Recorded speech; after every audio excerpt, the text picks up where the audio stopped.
But आप लोग अगर देखा जाए तो फॉरेंसिक के पास मतलब जब भी कोई, अब मानिए कोई भी केस होता है तो क्या वेट करते हैं हम लोग, दुनिया पुलिस वालों का वेट करती है, ठीक है पुलिस को बता दिया है, लेकिन उनको उम्मीद जो कहेंगे सीबीआई से और फॉरेंसिक से होती है कि जैसे ये लोग आएंगे जो रियलिटी है वो बाहर निकल कर आएगी। तो क्या कई बार ये भी केस को घुमा देते हैं?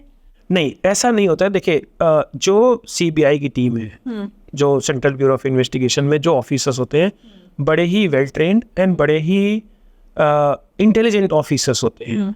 फॉरेंसिक की टीम जब जाती है तो फॉरेंसिक काम करता है कि जो एविडेंस अच्छे तरीके से नहीं कलेक्ट किए गए, बहुत सारे ऐसे केसेस में रिकंस्ट्रक्शन के लिए जाती है। अगर पहले फॉरेंसिक टीम पहुंच गई तब तो हमें बहुत मुश्किल नहीं होती है। कुछ ऐसे केसेस होते हैं जहां पे फॉरेंसिक टीम बाद में जाती है। सीबीआई की टीम तो पहले कभी नहीं आती। सीबीआई की टीम कब जाती है? जब एक एजेंसी ने इन्वेस्टिगेट ऑलरेडी कर लिया है जी। इट मींस एविडेंस वहां पे है नहीं है, सीबीआई की टीम को नहीं पता। वहाँ ऐसी चीज ढूंढनी है जो हमें नॉर्मल आदमी को, जैसे आपने कहा ना, नॉर्मल आदमी को नहीं दिखता, तो उस काबिलियत से, उस इंटेलिजेंस के साथ सीबीआई की टीम को एविडेंसेस ढूंढने पड़ते हैं। और बहुत सारे ऐसे जैसे केसेस होते हैं जहाँ पे माओइस्ट अटैक होते हैं, टेररिस्ट अटैक होते हैं, वहाँ पे लोकल पुलिस ने 3 बुलेट की है, सीबीआई टीम 3 महीने बाद जाती है, 4 महीने बाद जाती है, वहाँ 6-7 और बुलेट मिलती है।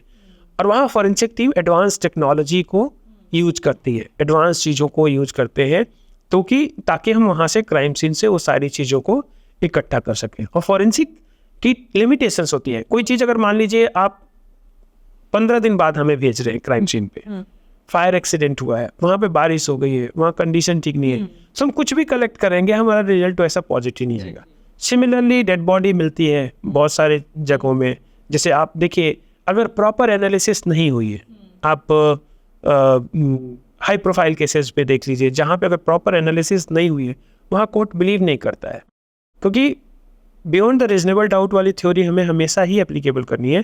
फॉरेंसिक में अभी आपने बिल्कुल सही कहा, क्योंकि ये एक ऐसा प्रोफेशन है जिसके नेम के साथ एक्सपर्ट लगता है। और फॉरेंसिक एक्सपर्ट मीन्स वो आएंगे, कुछ ऐसा निकालेंगे जो नहीं है, जो हमने सोचा नहीं है, बिल्कुल सोचा नहीं है। तो फॉरेंसिक एक्सपर्ट जो है वो एक हमारे बहुत सीनियर फॉरेंसिक एक्सपर्ट है, डॉक्टर हर्ष शर्मा। वो कहते हैं देखता मैं भी हूँ, देखते आप भी हैं, नजरिया अलग है। बिल्कुल। तो जो मैं देखता हूँ, मुझे इस ग्लास पे फिंगरप्रिंट देखना है, आपको इस ग्लास में देखना है कि ये पानी है और किस मटेरियल का बना है जी, इसकी कार्विंग क्या है, हमें देखना है कि फिंगरप्रिंट है, लिप प्रिंट है कि नहीं है जी। सो ये डिफरेंस होता है कि हम उसको उस तरह से हैंडल करेंगे कि फिंगरप्रिंट खराब ना हो।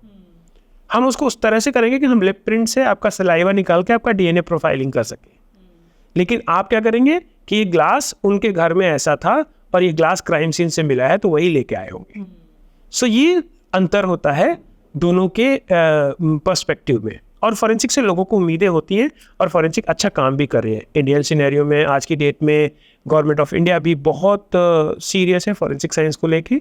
बहुत सारे इंस्टीट्यूट ऑफ नेशनल इंपॉर्टेंस खोले जा रहे हैं, नेशनल फॉरेंसिक साइंस यूनिवर्सिटी खोली जा रही हैं, राष्ट्रीय रक्षा शक्ति यूनिवर्सिटी खोली जा रही है।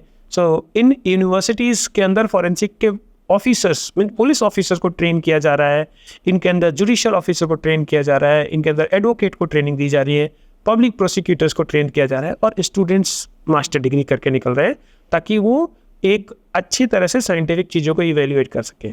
क्योंकि आज की डेट में क्या है ना, टेक्नोलॉजी इतनी तरह से इवॉल्व हो रही है। जैसे कोई सॉफ्टवेयर है जो मोबाइल फॉरेंसिक करना है, वो मान लीजिए कि एंड्रॉयड 14 के आगे की चीज़ों को कंपेटेबल नहीं है। मेरा फ़ोन अपडेट हो गया एंड्रॉयड 15, iOS मेरा एडवांस वर्जन आ गया, तो उसकी कंपेटेबिलिटी को करने के लिए कुछ दिन का वेट करना पड़ता है।